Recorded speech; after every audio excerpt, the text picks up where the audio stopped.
আমরা যে একটা ট্রমা অবস্থায় পড়ে গেছিলাম তার জন্য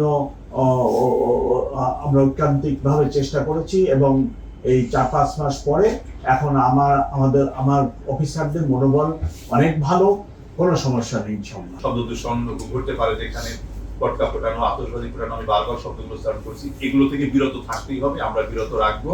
শিয়া বাটার ও ভিটামিন ই সমৃদ্ধ lily glam beauty soap. Lily, always beautiful.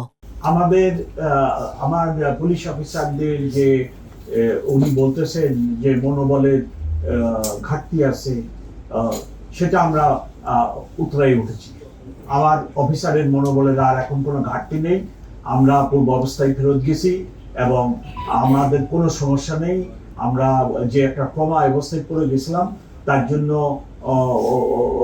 আমরা ঐকান্তিকভাবে চেষ্টা করেছি এবং এই 4-5 মাস পরে এখন আমার অফিসারদের মনোবল অনেক ভালো, কোনো সমস্যা নেই ইনশাআল্লাহ।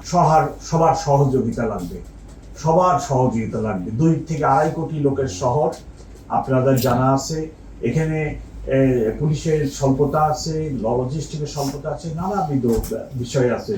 সেই ক্ষেত্রে আপনাদের মাধ্যমে আমি সবার সহযোগিতা চাই, আপনাদেরও সহযোগিতা চাই। আমি যে অনুরোধ ঢাকাবাসীর নিকট করছি, সেই একই অনুরোধ আপনারাও করেন যে ঢাকাবাসী দয়া করে আপনারা এই যে আহ্বান, এটাতে সাড়া দিন এবং আমরা আসেন সবাই মিলে, সকলকে সহযোগিতা করে আমরা সবাই মিলে ভালো থাকি।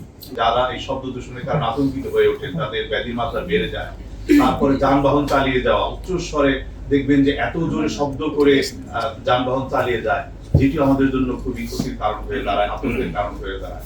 এই সার্বিক কর্মকাণ্ডকে, এটি দূষণকে বিশেষভাবে প্ররোচিত করছে, সেদিকে রোধ করবার জন্য, নিয়ন্ত্রণ করবার জন্য আমরা আমাদের ভূমিকা অব্যাহত রাখবো এবং সুদৃঢ় অবস্থানে থাকবো। এখানে কোনো আপোষ থাকবে না। এটি আমাদের মাননীয় উপদেষ্টার নির্দেশনা, আমরা সেই নির্দেশনা যথাযথ প্রতিপালন করতে চাই। আজকে যে পরিকল্পনা রয়ে গেছে, শব্দ দূষণ ঘটতে পারে, যেখানে পটকা ফোটানো, আতশবাজি ফোটানো, আমি বারবার শব্দগুলো উচ্চারণ করছি, এগুলো থেকে বিরত থাকতেই হবে, আমরা বিরত রাখবো। আমরা আহ্বান জানাচ্ছি, আমাদের আহ্বানে সাড়া দিলে আমরা আনন্দিত হবো, না হলে কিন্তু আমাদের আইন শৃঙ্খলা কার্যক্রম, আমাদের এনফোর্সমেন্ট বিশেষভাবে বলবৎ থাকবে আবশ্যিকভাবে। আমদানির বিষয়টা তো অবশ্যই নিরুৎসাহিত, বা এর বিষয়টা কি, এখন আমদানি কিন্তু কোন অবস্থাতে আমরা অনুমোদন করছি না, যেহেতু পটকার যে বিষয়টা, এটি তো বৈধভাবে যে আসে এমন তো না, অবৈধভাবেই হয়তো আসে। তো আমি যে জিনিসটি বলছি, কমিশনার মহোদয়কে যে প্রশ্নটি করা হয়েছিল যে অন্যান্য বিশ্বেও তো পটকাবাজি বা আতশ ফোটানো হয়, এখন শুনেন, এই সব যদি বিধিমালাটা পুরোটা আপনাদের ক্ল্যারিফাই করে অনেক সময় লাগবে, এতটা যাবে না। আপনি অনুমতি নিয়ে একটি স্পেসিফিক জায়গাতে করতে পারবেন, আবাসিক এলাকা থেকে করতে পারবেন না, কিন্তু কত ডেসিবেল পর্যন্ত, তার অনেকগুলো বিস্তারিত ব্যাখ্যা আছে। আমরা তো সাফল্যের বিষয়ে বিশেষভাবে আশাবাদী, সাফল্যের বিষয়ে বিশেষভাবে আশাবাদী। আপনাদের তরফ থেকে তো সার্বিক সহযোগিতা আমরা পেয়ে যাচ্ছি প্রচারণার ক্ষেত্রে, প্রচারণাটা আরো বেশি জরুরি।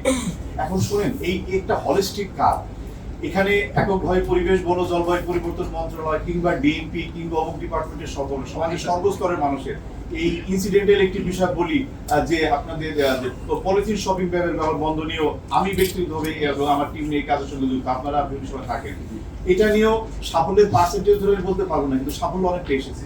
এটাও তো এককভাবে আমাদের পক্ষে, পুলিশের পক্ষে, কারো পক্ষে সম্ভব নয়।